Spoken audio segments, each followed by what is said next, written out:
Chapter 19. Zack opened his eyes. He was back in the lab again, wearing the same starchy-feeling clothes. Very stiff and not very comfortable.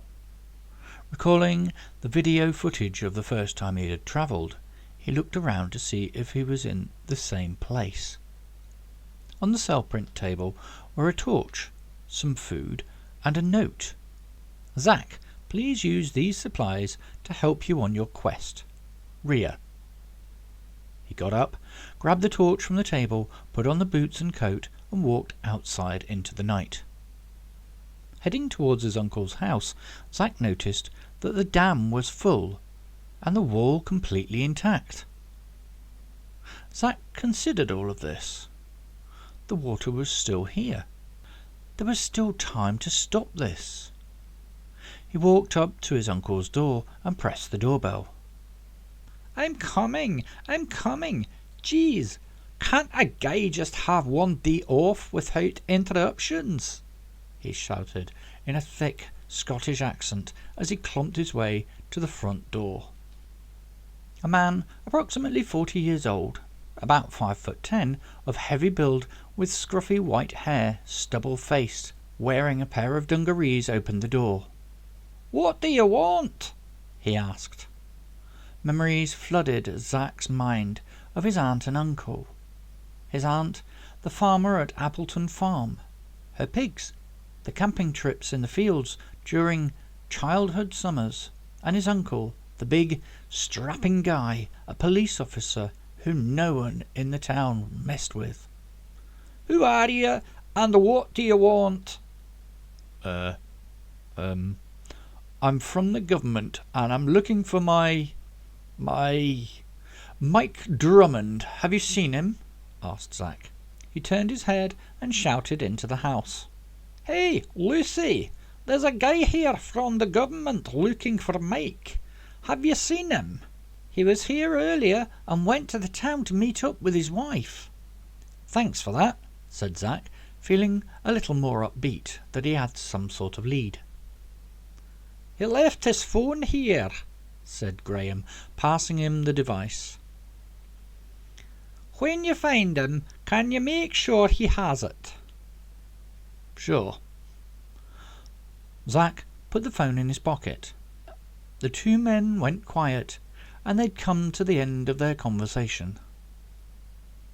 "So I'll be going then," said Zack, taking his foot off the doorstep as he backed away from the man. "Thanks for dropping by, and I'm sorry I couldn't help you any more," said Graham. "Thanks for your help," said Zack, waving as he walked down the pathway. The old man went back inside, closing the door after himself. Zack turned around and walked down the pathway. He made his way into the town, fiddling with the phone as he walked. He switched it on and typed in his dad's birthday as the password. Even though Mike had been in the army, he was still pretty predictable like that. The screen turned on and Zack looked through the call history, calendar, photos and contacts to see if he could find any more clues. Arriving at his old house, he experienced more memories and more questions than before. Zack knocked on the front door. There was no reply. He snuck around the back of the house and crept in through the toilet window, away from prying eyes. The inside of the house was dark, and he cupped his hand on the torch to prevent the beam from being seen from the street through the windows. In his father's study, he found some documents referencing the professor and took photos of them with the camera on his dad's phone. He was leaving by the front door of the house when he saw the headlights of a car coming up the street. The car stopped, and Zack hid in the shadows.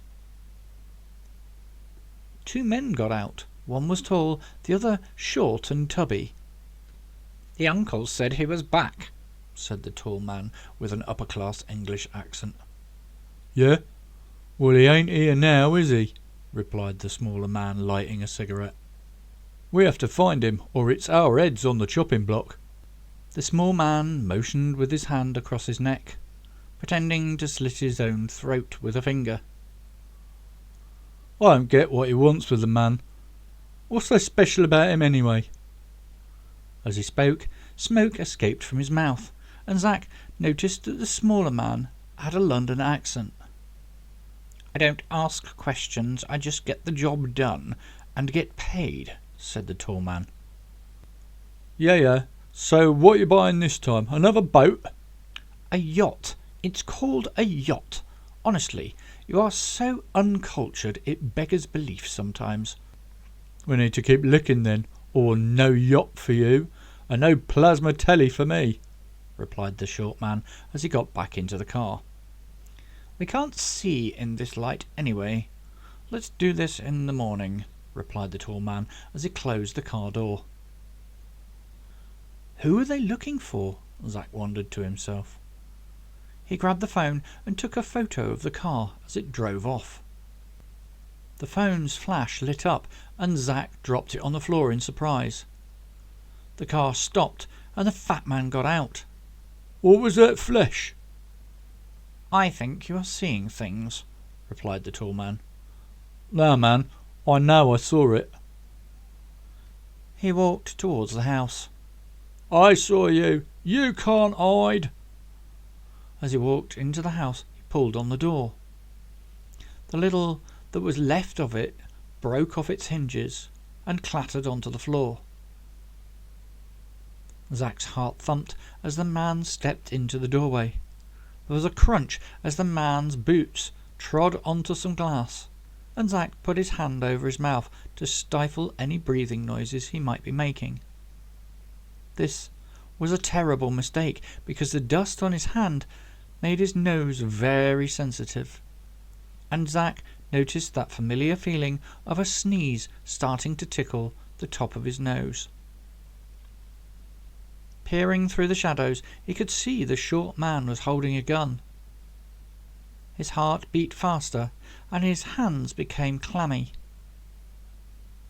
The hairs on the back of his neck stood on end, and he stepped back slightly to get further into the shadows.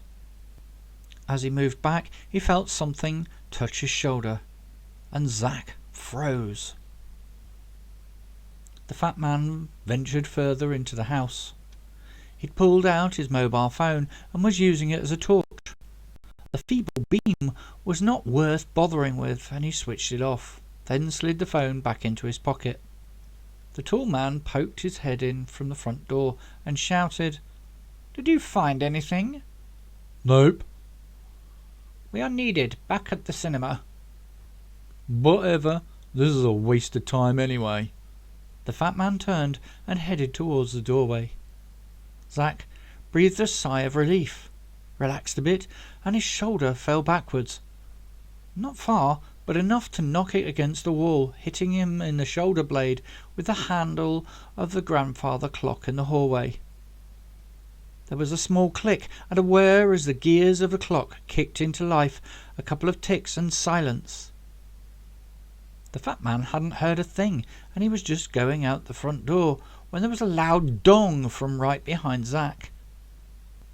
The man turned around just as the clock struck again, pulled out his gun and fired it in Zack's direction. Bullets whizzed by Zack's head, and he ran towards the fat man to overcome him. This was his fight or flight response, and he wasn't in the mood to fly.